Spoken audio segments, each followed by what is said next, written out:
Welcome. My name is Mark Anthony Dubose Jr. I was born July 4th, 1986. I want to say thank you for tuning in to try to figure out some more about your dog.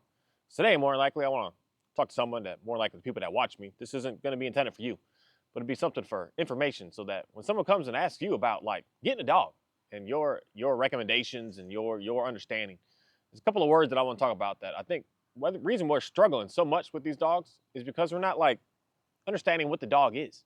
And we're just like getting dog, thinking like all dogs can be what you want it to be. Because the words that really come to my mind are the term of pet, like just the word pet, P-E-T, and then the term companion. And what are these? Because a lot of times we're looking for a companion dog, but I don't think that we even understand like what that word actually truly means. It's even me just looking up the say specific definition, book, research, what the dictionary's got to say about this word. Really made me think a lot about why I just kind of know for a fact most people are messing up with their dogs. Because if you're looking for a companion dog, it comes down to the point of, I just want to read this thing right here, of one of a pair of things intended to complement or match each other. That's a powerful way of stating what companion is, that they are going to match and they're similar. And that's the thing that a lot of us are struggling with. Where like for me, most of my dogs, outside of this one, where I could say are my companion animals because we complement each other with what we do. I run, I got a dog that runs. I go for long walks, I got a dog that walks. I got a dog that needed to protect some animals, and the dog likes to protect some animals. So we're pairing up with pretty much like all of what I'm doing. Where this is my weird dog that he hangs out. So he's not so much as my companion, he is what you could say is a pet is. And a pet, I don't know, that definition really got in me when I just went to the Webster's definition of this word. A pampered and usually spoiled child, a person who is treated with unusual kindness or consideration, a domesticated animal kept for pleasure rather than utility. This is a pet.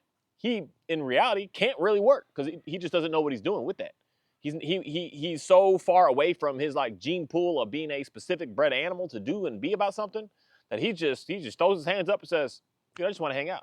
So you know what he gets? A chance to get pet all day long, and he can handle that, and he likes that. A chance to get extra treats all day long, and he can handle it, and he likes that. He does that. This is a pet dog right here that's doing something that I could spoil it and I don't need to worry anything about. That I could do the extra, do the most, and I don't need to really work with them much. And in reality, I don't work with them as much as I would even want to. And sometimes I feel guilty, but when I do work him more, he just turns into a bigger hot mess in reality. So something that is fascinating because a lot of people are looking for that companion dog. And a companion dog is something that is going to complement what you already got going on in life. That it's going to do the same type stuff that you already do in life. So it's not something that's going to like come and change what you're doing so that you have to adapt to and or it has to adapt to you to be able to work. You're already going to work the second that you get together. That's why like me and especially my Border Collie and my German Shepherd and my Dalmatian and my Great Pyrenees, we all complement each other for what's going on. That I didn't have to change anything about me and what I'm doing. I didn't have to change anything about them and what they're doing to make our lives work together. And this is a huge thing that, not even talking about some silly dogs right now, but going on to relationships with people. We always get the couples that one person gets with someone that says, I'm going to change him. I'm going to change her. I know how she is now today, but you know, I see the potential in her. And one day she's going to be this that I want her to be. You failed. You failed. You failed right there instantly when you're thinking about changing someone to be something that they're not. They're not going to be able to hold up to that. That's what we're doing to these dogs, people. We're trying to get a dog and get a said Border Collie and say, I'm going to change that dog from being a dog that want to move animals and do this and be on the farmland and have something to do and have a place to run, chase, sprint, stalk, stare, do all what it wants to do. And I want to turn it into this. I want it to be a pet. And not realizing that you're trying to change what its makeup. It's genetic, environmental, everything makeup. You're trying to change it to be something different. Can we do this? That's what we're in the process of doing today, people. And it's going to take probably 100 years in reality to get there. Because we're focusing more on, let me get the style of the dog that I want. So it's more the calm, submissive ones. And then we're going to start to breed those more and more and more to turn them into a pet dog. That doesn't need, it's not for utility, it's not for work. It doesn't have a desire that it needs to do. Other than just be complimented, just to be pet, just to be spoiled, just to be given all to, just sit down and relax all day. And this is something that I want more and more people to think about when you speak the language to someone about what kind of dogs to get, and not try to convince anybody of something, but just to say, hey, I know you like that dog because of what it looks like, but what do? What is your lifestyle like? What are you making happen? What does that dog do? What is that dog's lifestyle like? And what does it do? Because a lot of people, you get messed up in the opposite sense, in opposite way. Such as, like, I could say, if someone were to get this specific dog right here, trying to do what I do with my other dogs that we work together with. We're butting heads. And that's the thing that's why I really like me a lot of bully breed dogs, and a lot of, not so much as I can say that, the livestock guardian dogs, and a lot of those dogs, because they're more, not all, but they're more like chill. So if you're a hangout, chill type person, that's a dog that hangs out and chills with you. This is why it's something that we should focus more of our time on explaining and helping people, especially new people that are considering getting dogs. Your neighbors, your friends, your coworkers, anyone that's talking about, I want a dog, and understand what these words actually are. These words of, I want a companion dog, I want a pet dog. What is a pet dog? A pet dog, in reality, has no work purpose at all, period. I don't care what it looks like, and it has zero desire to work. It goes out, it tries to walk a lot, it don't walk. It tries to chase, it don't chase. It tries to, this is the main thing is, I don't understand personally the breed restrictions and people trying to like ban certain breeds. But this is the whole scenario with like the what do you call it, the American XL bullies. They're specifically breeding that dog to have no prey drive, no nothingness. It's like a body that just has this huge muscular build. It's all about look. They're there for looks. They're not there for any sort of function in reality. No guarding, no protective, no nothing. That's what they're looking for as far as, say, the specific breed standard of what they're actually designing that dog for. And that's a pet dog that we're trying to purposely get to be that way. Just like my first dog that I got was my Staffordshire Terrier. People would look at that and say, holy crap, like people literally would cross the street when they seen this dog. She wasn't big. She was like 45, no, she was 52 pounds, but she had this, I worked my dogs out. She had this muscular build. She had this focused laser look. Her eye, she would just look at you. People were just terrified of this dog. But this guy has been breeding for decades and decades, and got dogs from decades before of breeding submissive, calm pet dogs. Stay in the house, hang out, relax, calm, not on duty, not on work, not doing anything, no prey drive. This dog had zero. She had zero care for squirrels, skunks, nothing. She just hung out and she was around. So this guy was purposely doing that. And this is the thing that, in most cases, those dogs don't end up in the shelter. Those dogs they stay in the homes because they're amazing dogs. But the ones that end up in the shelters, this is where we're having a disconnect. Because I get where the shelter is trying to help out and trying to do, they're trying to like move dogs, man. They're trying to move dogs, and they put dogs in a sticky situation. So something that I know, the dog that you go to the shelter and look at, you see it there, and you're just like, oh, look at that poor dog. But you need to research and look and study and do some just great detail of research into, what is this dog? What is it? What kind of dog is this? Is this a pet dog? Is this a companion dog that I'm looking for, that it does this, I do this, so we're going to be in tune and working together and be fine with each other? Or is this a dog that I'm going to have to adapt and change my world, my life, to be able to get it to work with me? Or I'm going to change that dog's life to get it to work with me. If you are trying to change anything, you're going to stumble and fumble. You need to work with what you have and stay together with what you have. And this is where we're having a huge disconnect, and not only just with the dogs, but it's seen so much easily in the dogs in reality right up front. When you get a dog that's jumping and running, and you're just like, I just want to take a nap. I just worked like 12 hours today, and I'm tired. And yeah, you're going to have a huge issue on your hand. You cannot like suppress that, beat that dog down to get it to be a good dog. And that's what, in reality, dog training represents. Just sit, down, do nothing. You can't do nothing. I know you want to bark, but you can't bark. I know you want to chase, but you can't chase. I know you want to do this, but you can't this. It's suppressing the dogs down. And then when you do that to that dog, then you're going to have issues. This is the thing that I don't think a lot of people understand, and that I think I'm like piecing more and more together the more and more I keep working, the more and more I keep just doing what I'm doing and just interacting with more and more people with dogs. This is where I think that we see the success when it comes down to, like said, dog training stuff. Because they have what I'm going to say is a true companionship, that the dog and the person do the same stuff. But the dog is just like, I'm trying to get the dog to come back to me because I don't know how to do that and whatever. So you could put some sort of training on it to get it to do that. And it works. And it's like, wow, it's just beautiful. It works good. And it's because we didn't change the dog. We just actually upgraded and escalated the dog's existence. This is the thing where some people, you can put the e-collar on the dog and the dog is better because now the dog is off leash. Now you let the dog chase. Now you let the dog do more and you're good to go. You have an equal stance of what you desire and what you want with your dog. Because at the end of the day, not many people are cool with their dogs like chasing stuff because it like terrifies them. So the first thing you say is, I don't want you to do that. So now you're trying to change the makeup of the dog. And this is where you're going to struggle because you're going against the nature of the dog. You're going against the genetics of the dog.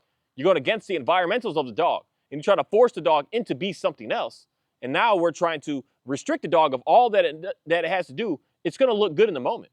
And then you're going to need more pressure. You're going to need more treats. You're going to need more toys. You're going to need more and more and more. You're never going to just get out of that because the dog has something that it needs to do and you were trying to change it. You're not going to change it. And this is the part that, this is unfortunate at this moment. You're not going to change the dog, but you're going to change yourself. And you have no choice at this moment to do that. That's why some of the stuff I do, some of the videos I make, trying to incorporate and show different ways and different techniques of how to play with your dogs and do stuff with your dogs, that I'm going to keep further going into that because you got to change. You got to do stuff that you don't feel comfortable with now to get that dog to be good because you are not going to change that animal. And that's something that it's unfortunate, but it's kind of a eye-opening experience for a lot of people to just really just understand. And again, this might be just something that is like something for you to just have to learn from, not only anything else. Realizing that let me just go half a deep for half a second. More than likely, a majority of the relationships you're in are failing because you're going into it trying to change it. And the dog may be here to like just say to you, like, heck no, you're not doing it. That doesn't work. It doesn't work. Because you've been trying it. You've been putting more and more and more pressure on. More and more and more. And the dog is still not getting there. And you're just like, what the heck? What's happening? And this is why the person's going to leave after a while. But the dog can't because we caged the dogs in.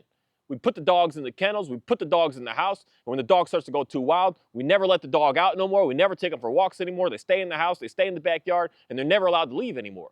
So you kidnap them. You turn them into prisoners in reality.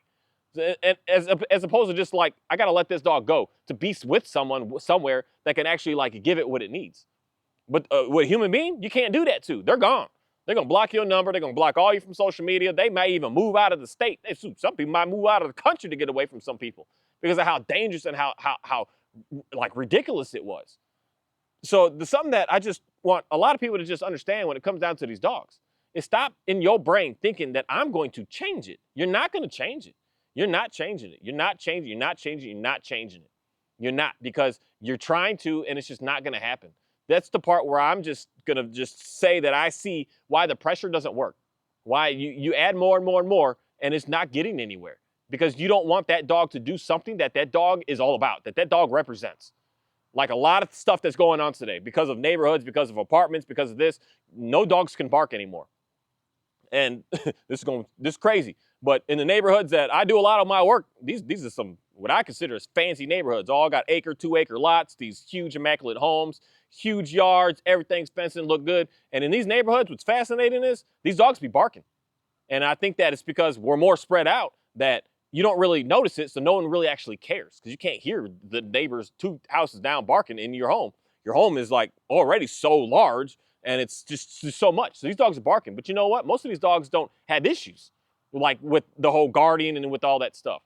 But when we try to come in and we say to that dog, you are not allowed to bark, that creates something in the dog that starts to get really bad, really bad. I don't know what 100% yet, but it does something to the dog because the dog has a desire, it has to.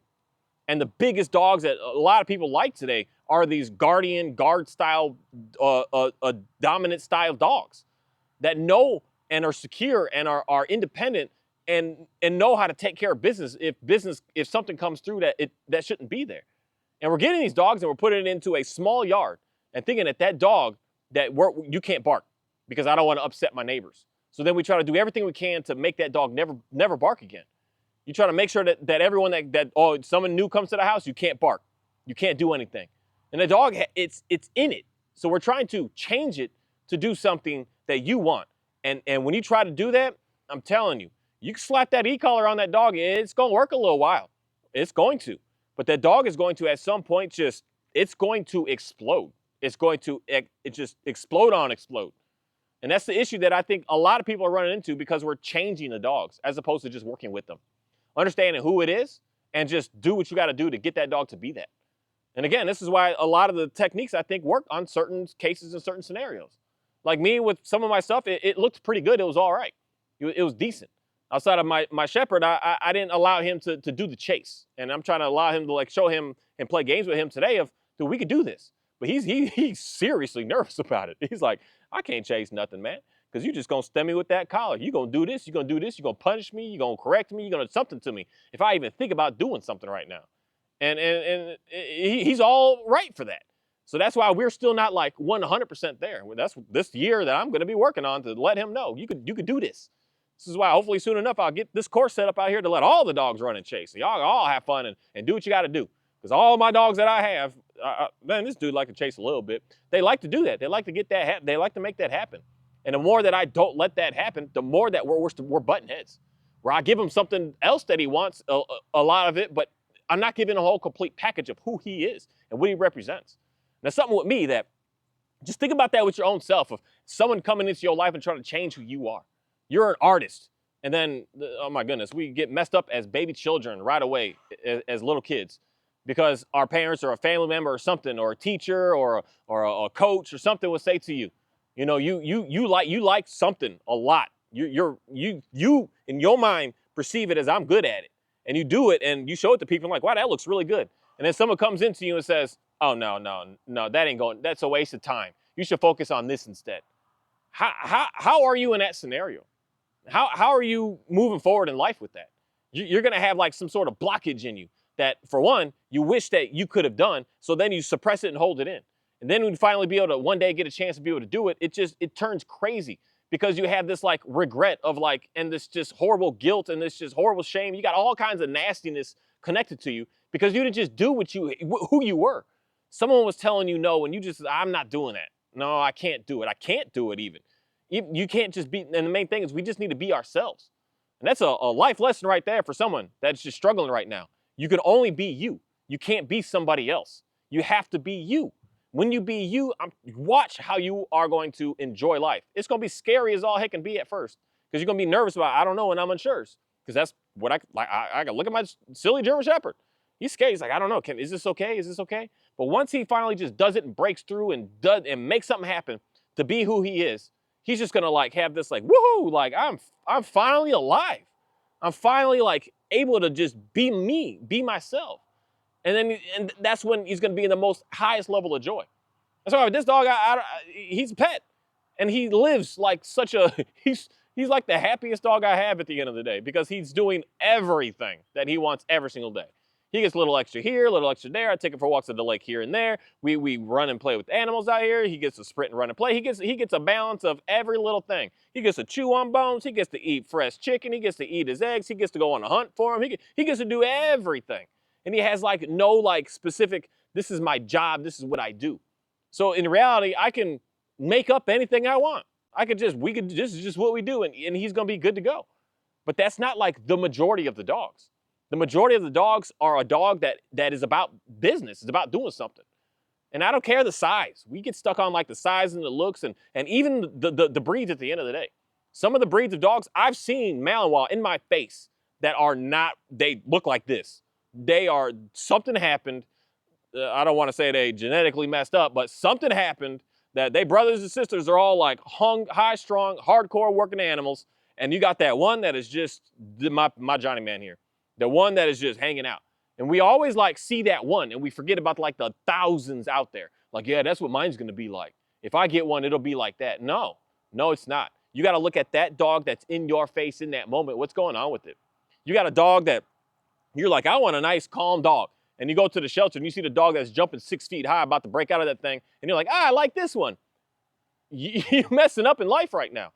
Because you said that you wanted one thing, but now you're in the market looking at something else. Now, a person that just likes to snuggle and sit down and watch TV all day, now you got a dog that now you need to walk an hour or two a day. Now you got a dog that you got to walk an hour or two plus a little extra a day. Now you got a dog that your living situation states that now I need to move and I need to get a new house. I need this, I need this, I need that. And it's destroying your entire life. And this is something that I would hope that we can like explain to every single new person that's looking for a dog. Please, what do you like doing and what do you do? I don't care what you think you want to do, because that can mess a lot of people up. Oh, if I had the dog, I'd go for hikes more. No, you won't. I'm telling you. That's not how we work as human beings. You either are about it and you do it and you enjoy it and it's just something that's about you, or you don't. And if you don't do it, just admit to that and just move forward with life and just understand that that's just who you are and that's what you're all about. Because that's you're not going to change into being something that you're not, because it's not going to last for a long time. It's not going to last. That's why I like pretty much all of the sports and all the everything. It don't last for a lot of people because you don't actually enjoy, you don't like it. For today, I'm running. I don't know what it is that I did have a rebellious stage when I was younger. That's why I'm not a professional runner at this moment today, because I was like, I'm done. I quit. I don't care. I don't care what you do to me. I'm not running no more. Like, that was literally my attitude. Like, you could beat me. You could not feed me. You could dang near kill me at this moment. I'm not doing it anymore. And I just rejected it. And I was like, I don't want this, because it felt like it wasn't me. But in reality, it was outside other this and that influence that was trying to tell me that that's not who I was. As opposed to me just seeing inside of, who am I? What do I really want? What do I really care for? That's why for me, it's easy to just do it over and over and over. It's easy for me to just make things happen, because it's my life. It's who I am. It's easy for me to live on this land and do what I do. This isn't for everybody, for sure. I'm never going to recommend to many people nowadays to like go get you some land and start raising animals and raise your food. And this is work, man. This is work. This isn't just wake up and, oh, it's so pretty like the videos all show. No, this is work, man. Your hands gonna be broke down. You're gonna be sore every single day. You're gonna be bitten up by bugs every single day. You're gonna be smelling poop all day. You're gonna be cleaning out stuff that's gonna make you rethink life. Like, what am I doing right now? It is serious work. But to some people, that's normal. It's normal to me. I don't know how to not do that. I don't know how not to have something to like tinker and fix and work on. That's it's my life. And then when I grab dogs to be able to incorporate and put into my life like that, how easy is life? Because I'm not like trying to change anything. I'm just living. I'm just being, just doing what I need to do. It's something that is very interesting about me just looking more and more into these dogs that are just like giving a lot of pushback, because we're trying to change the dog to be who they aren't. The dog is who it is. And the dog is a true representation of just understanding the concept that we say, because even at the end of the day, people, we say we could change as a people. We don't. We who we are. And that's just like almost proven at this point today. Some people say, oh no, I've changed my life. No, you just maybe tweaked a little bit, but who you are is who you are. You're who you are. You came out the womb from your mother who you are. Unless you didn't come from a mother, a woman, I don't know. I don't know. We still haven't figured that out yet. But we don't have these incubator babies. I don't know on that 100%. You know, I don't quote me on that. But as far as the public view knows, we don't have that. So when you came out, that's who you are. The world can try to do this and put this and slap this and say you're going to be this and say you should do this and say you should do that. But you who you are. And you know that inside. And in most cases, that's the big thing that a lot of us are struggling with, because we're not representing that. We're trying to be somebody else. We try to do someone else's stuff. This is the thing about even the simple YouTube stuff that's like almost like irritating today. Everybody's trying to do it. Everybody does. Everybody is just like, not everybody, of course, not all. But it's just like one person does something one way, and then like everyone floods in, like thousands of people. Oh, I'm going to do that same thing. You know, it works for them, so I'm going to do it. It's going to work for me. It works for them because they're being themselves. What I do with making my videos, someday I'm sitting on a freaking water barrel. Some days I'm standing chicks, I could do this every single day, because I'm just being me. I'm representing me. And that makes life easy. And that's what we're struggling with these dogs, because we're not allowing the dog to be the dog. The dog just needs to be dog. The dog that you have is the dog that you have. If the dog that you have and you're trying to change that dog to do something different, my dog barks and I don't want it to bark. You're trying to change that dog from stop doing that. Your dog chases and you don't want it to chase. You're trying to change your dog from being that. Your dog moves animals and you don't let your dog move animals, and you're trying to change your dog from being that. Your dog is a couch potato, man. It just sleeps all day, and you like, oh, we're gonna go for runs every single day. When you're trying to change things, that's where we're struggling in life right now. And for some reason, we're just like moving forward with this, like this, we can do it and it can be done. And it can't be done. It can't be done. Because what can be done is you put an excessive amount of pressure on that dog. And then when that dog gets to the point that now it's starting to bite and start to do, oh, we'll put the dog down. The dog's fault. As opposed to ever just looking at us as human beings of, maybe I did something that I shouldn't have done. Because if I was doing everything that I should have been doing and treating everything with respect and honor and just the word of love, then I wouldn't be running into these problems of chaos. Everything would be good to go. Because that's something that I see. I see this in a lot of people. and a lot of stuff, and just a lot of married couples that have been doing this for 50 years together. They're on the same page with you're who you are and you're who you are, and then they're just working together, and everything is just so nice, and it just flows. But when you're trying to change, you're in a battle every single day.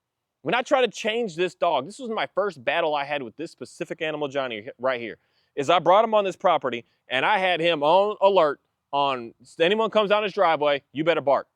And it was overwhelming for him. He can't handle it. He's like, dude, I can't do that. That was his first stages of trying to always run away, run away. He's like, I don't want to be here because you're making me do too much. He just wanted to hang out. He just wants to lay on the patio, lay in the grass. I mean, just lay. This is all he likes doing, man. And I tried to change him. Like, I wanted you to go for walks with me since I'll take the other dog. You know, you're a dog. Let's go. You got long legs. You're a big dude. You should be able to, like, really move, right? I tried to change him, and we were butting heads like crazy. Hey, buddy, you need to get out there and move those. It was the goats. The cows, he's actually pretty decent at getting the cows moving because they understand the life. But the goats, I was like, you better get out there and do it. You better make it happen. And he would literally get his butt beat every day. My little Billy goat, he would just ram. He had these huge horns. Man, I miss my goats, but I don't miss my goats. I'm going to get some mini ones next.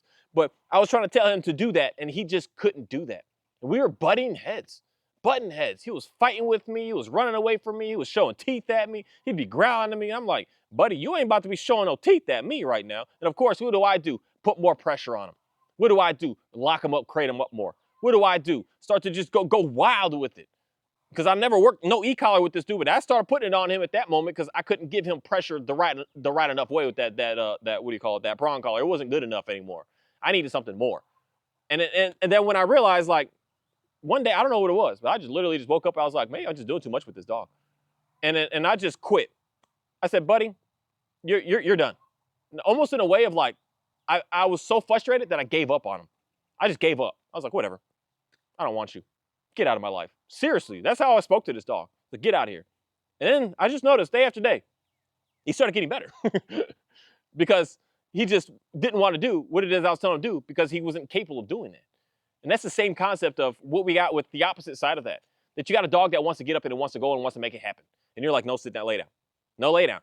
And you're going to start to fight with that dog because that dog is like, it has something, it's got to get it done, man. It's got to get it done. And if you don't get it done and you're trying to change that dog, you're fighting with it, literally fighting with it. And I hope to be able to say something so that I know you are where you are right now. I'm going to say a blessed position with my dogs, but not really. I researched, I studied, I paid close attention to what it is that I was looking for. I did get the German Shepherd, just getting him in a way of trying to get him through some behavior issues. I don't want to say that. I guess I could say it like that. Some behavior issues, and just to get experience as a dog trainer. And the same thing with this dog. I got him to get through some issues just for experience of a dog trainer. But I got lucky, I guess I could say, with my Shepherd. Because I really like to go for walks. I really like to do runs. So I was like, hey, buddy, let's go do this together. Since you crazy, like, let's go do that. Since you don't like obedience work, let's go do that. And I got, I guess I could say, lucky with that one.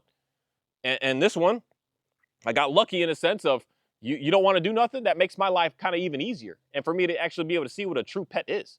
And unfortunately, he's already, neutered, that he would be an amazing candidate for some puppies to come out to be just as calm as he is to be a true pet. He would be a prime example. Whereas like my Border Collie would be the prime example to have a hardcore working animal, not a pet. My Dalmatian would be good for someone that wants a running buddy, not a dog that's just a couch potato. Because that's a new thing with the Dalmatians today. Most of them today are super submissive, super calm, super laid back, more chill dogs. It was actually a little challenging for me to find one that had like extreme energy. They're not breeding for that anymore. They're breeding for calmness. Because it's almost like there's a whole group of people that are trying to bring it back. They want to bring that dog back. But they don't want the high energy part. They want them to look like this. Pretty, what we have is like longhorns around here in Texas. Pretty yard ornaments. Pretty, they look pretty. They got the looks, they got the all that, but they just hang out and they don't do much at all. They're just chill. And that's the thing where if that's the kind of dog you're looking, you need to select and look and go through. These dogs are all in the shelters. It's not like you got to go to a breeder to get the right dog because the unfortunate thing is most people that go to the breeder to get the dog, you get the wrong one. Because the looks right now, the best looking ones are the athletes. are the ones that are almost a mismatch with you. And that's almost like a very interesting thing that I've been noticing in my own self in life. Just what I like coming to all relationships even. When I perceive something to be like very, very pretty, it's almost like it's an indicator to me today that ain't for you. That's not for you because you're looking at something that you're not paying attention to the rest. The rest of it, the inside of what it is, you're just like ignoring. And then you're thinking that it's going to be a good matchup because you like what it looks like, but the actual being of itself is destruction. And that's what we're running into. And so the main thing is you want a dog, do research on it. Go to the shelter and like work and play with a couple of them. Don't just like, oh, that's the one for me because you look at it. And or if you are wanting, this is the part, like I get it. Some dogs get called to you for a reason. And I truly believe that. But that reason isn't for that dog to change, for you to come in and change it. It's for you to like get up and do something more, to make something more happen, to like get you out from being shut in the closed doors, to get you outside, not to actually change all of who you represent. Because that's what we're doing to the dog. We get the dog, we like the dog for a little bit, and then the dog is like, I want to change this from you. I don't like this. I don't like that you do this. I don't like you do this. I don't like this. So the number one thing that I hear as a dog trainer all the time, I don't like this, this, this, this, this, this, and this. And I'm like, the heck you even get the dog for? You don't like anything about it. So why is this dog here? You don't like nothing about who this dog represents. So why is it here? And then you think that I could just train the dog into being what I want. It doesn't work that way. It just doesn't work that way. And I hope that someone would just like understand that. And if you're in the predicament now, still, it's the dog. I'm telling you, the dog is not changing who you are. It's changing some patterns and habits that you have that you need to just get out of. But we can't change no habits and patterns of the dogs. There's something that is just, it's just there. It's done. Like the dog isn't going to come into your life and say, oh, you shouldn't dance anymore. No, you still do that. You're still about that. The dog's not going to come into your life because this is something that challenges people. You used to be an extrovert out in the club, and now you're just you're shut down. You can't go nowhere, and you're closed in. That's not what's going on here. The dogs aren't doing that to you, but we're doing that to the dog because we think that we like control and have rulership of these animals. We do have, depending on what you believe in, and my understanding of it, what I believe in, is we have rulership of things on the land. But rulership doesn't mean that you're a dictator and force and just give them no choice if you better or else. That's not a good leader at all, period. We have to build them up to be able to understand who they are, what they are, for them to be able to be their whole selves. Then we'll see something nice. We don't just come in and just strip them out of everything of who they are. That's horrible. That's why for me, unfortunately today, most and majority of my dog training that I go door to door to help people with, I'm not for hire no more. Because that's what I don't like this. How do I fix that? Get rid of the dog. Because that's not the dog that you're looking for. And or you need to understand who this dog is and start to be able to give that dog what it needs. When you give that dog what it needs, most of those things that you think that you don't like, more likely are going to go away. But you need to be able to allow that dog to be able to have that outlet so they can be able to be itself and understand that this is where we are. This is what we're doing. We're not changing these dogs. So stop trying to. Thank you. What's up, John? That's why sometimes some of us see people with dogs and we're just like, I want a dog because I want to have my dog. My dog's going to be like that with me, because I'm a good person, whatever. And my dog's going to be like how that person's dog looks. That's how mine's going to be. Not realizing more of what's actually going on here. It's not just as simple like getting dog and thinking that you're going to have that dog just to be you. No, it's a pairing through. One thing that I really want a lot of people to just really understand more of is research. Research. Look them up, study. Like figure out the needs. Sit down and understand and figure out what your goals are. What are your goals? What are you looking for? You're just looking for a dog? That's like, you need to figure out what type that I want. It's like, I don't understand this, but people do this. You want a car and you just like go to the dealer and the dealer just sells you that. Here, this is the one you want. No, you should like, what do you want? What are you looking for? What kind of house do you want? Everything we get, we like research and figure out like what we're actually looking for. You don't I just want to get a new purse and just that'll work. No, you're like, let me see the pockets. Let me actually like test it out a little bit. Let me put some stuff in it. Let me see how it feels. Let me do this. And when you buy clothes, everything we do that. But yeah, we get a dog. We're just like, well, that one looks like it'll work for me. And it's just like, you buy my minivan is pretty universal, I will say. My minivan is like my Johnny Man. But it'd be like one of my trucks. You buy a truck and you don't need it. And now it's an inconvenience because you can't really put groceries in it all that great. You got 2 kids in the back, you and your wife in the car. You got no space to put groceries anymore. You got to put it in the bed of the truck. So now you got to like get new stuff and add stuff and do this and do that. Now you got extra maintenance and extra that for something that you don't even use. Now you got something too big that you can't really park everywhere. You just got something that you don't need. And you're running in and stumbling and fumbling. We need to think about what we're actually getting into and really just figure out what we want and then get it. It makes life easy when you do it that way. It makes life really easy. If you want a dog, why? Why? What is this dog going to do? What are you looking for this dog to do? What do you do? And why are you, I don't want to say it like this, but lacking, that's the best way of putting it. I guess I can't say straight up because I was lacking in something that I needed a dog. I was lacking in moving animals. I need a dog. What are you lacking in that you need this dog? What's going on? Really ask those questions. And anyone that's asking, and you see someone talking about, I'm thinking about getting a dog, tell them to ask those questions themselves. What do you need it for? What's lacking in your life that you need this? What are you struggling with and why you need this? And then you are going to find that one that's going to work for you. Finley, this dog is barking in the wind. What's up?